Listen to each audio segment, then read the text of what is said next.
Ladies and gentlemen, welcome to Shanghai Disneyland.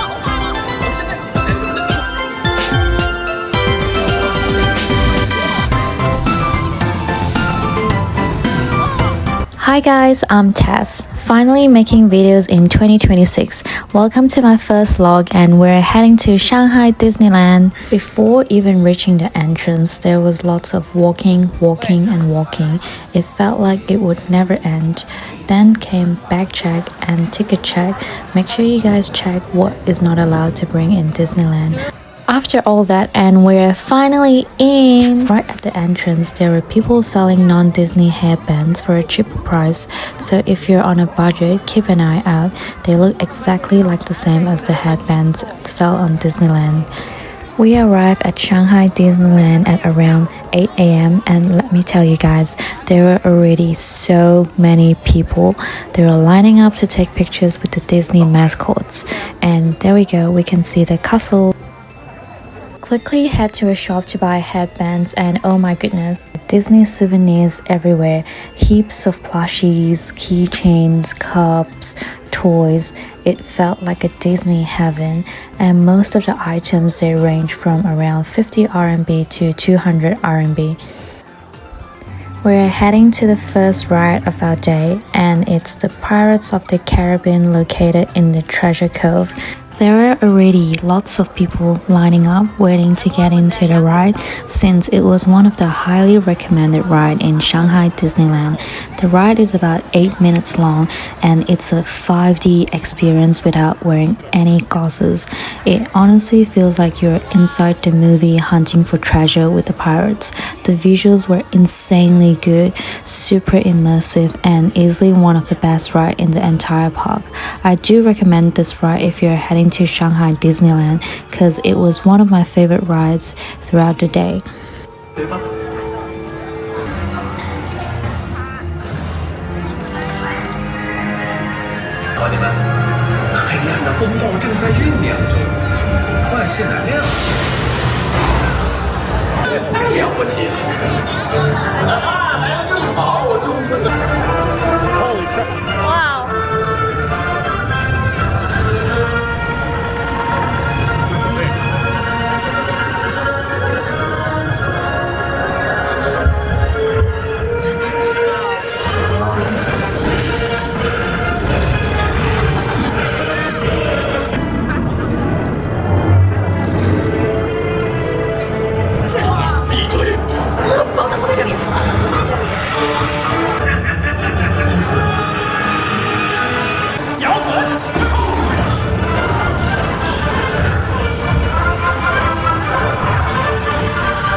After the ride, we headed to the pirate shops where they sell many theme items. The next stop is Zootopia. The moment we entered the Zootopia area, oh my god, the buildings were so colorful and detailed. Literally every corner is photo worth it. Hot Pursuit is another must-do ride in Shanghai Disneyland. So of course the line was super long. We waited around 60 minutes, but honestly it didn't feel boring at all. While lining up, we met Officer Clawhauser. It was super cute and very engaging. We walked through the Zootopia prison, saw the prison cell. I really like how they put in a lot of effort for you to find it engaging and not boring while lining up, because most of the time you'll be lining up in the Disneyland.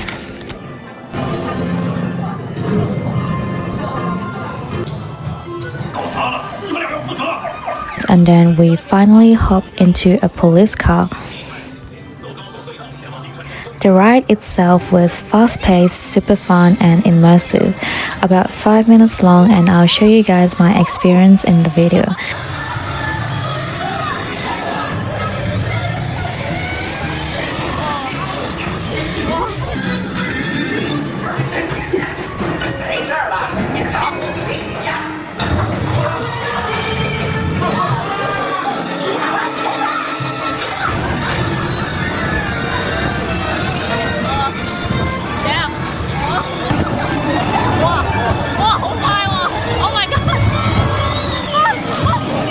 As usual, there's a store right after the ride selling Zootopia-themed souvenirs with lots of different options.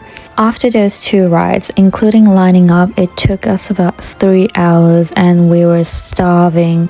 We're definitely not early birds, so waking up early was very hard on us. We ate at a restaurant called Tangle Trees, which mainly serves Western food. We ordered spaghettis and steak with chips, and it was like one of the best meals, pretty satisfying after a long day. Some other popular food spots in Disneyland include Winnie the Pooh pizza and sandwiches, the snacking Kraken, which is mainly seafood. After having our lunch, our next ride was the Seven Dwarfs Mine Train. Since it was midday, so it was peak time, the wait was around 90 minutes. It was one of the longest rides that we waited in the whole Disneyland. I was too scared to take videos during the ride because I was scared that my camera would drop. Then we headed to Honey Pot Swing. Honestly, not so recommended. The whole ride was only about 50 seconds, but we waited for 30 minutes for it. I mainly did it because I thought it would be cute and romantic for photos, but it ended before we could even take a decent one. We're heading to see the castle. Finally, it was absolutely beautiful. We walked through it and explored the Snow White story, which was super cute. They had tiny realistic furnitures for the 7 dwarfs on display. Such a nice detail. And I do recommend this if you're traveling with your kids. The next ride was the Roaring Rapids. This ride is also highly recommended, but my biggest tip is bring or buy a raincoat early. They sell them while you're lining up, but at a very premium price. And yes, I got scammed because I didn't get my raincoat. If you don't want to get wet, try to sit in the middle, not on the sides.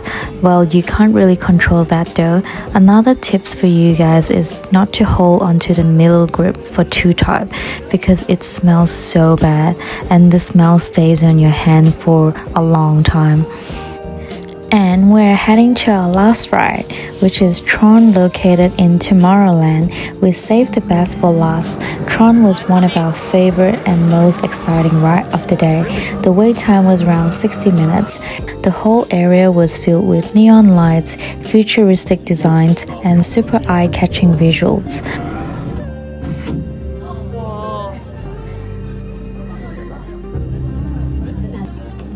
And it's a roller coaster design like a motorbike, not a traditional seat, so you can't really feel the person next to you, which honestly made it even scarier.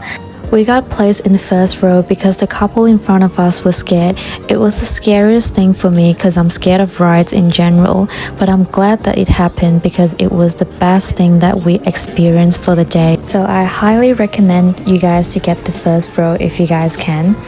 After the Tron ride, there are also lots of interactive small games. After all the rides, it was finally time for the parade, and this is an absolutely must-watch if you're coming to Shanghai Disneyland.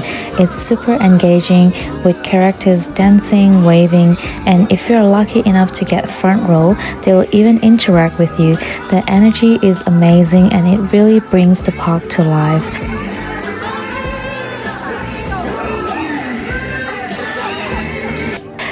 After the parade, we immediately started lining up to get a good spot for the fireworks. The fireworks started at 9 p.m, but people were already lining up at 7:30 p.m. We were super lucky and managed to get the front row for fireworks. About 30 minutes before the fireworks, the castle lights up in different themes like Avengers, Frozen, Moana, and more. Honestly, magical.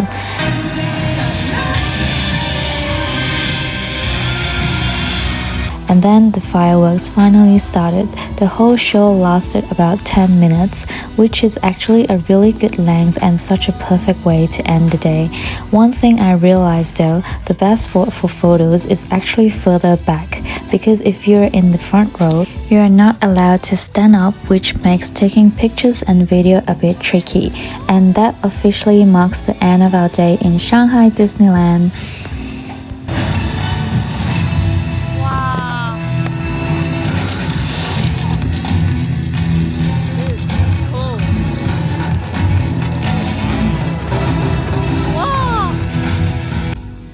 Thank Thank you all for watching my very first vlog. If you enjoyed it, please like and subscribe. That would mean a lot to me.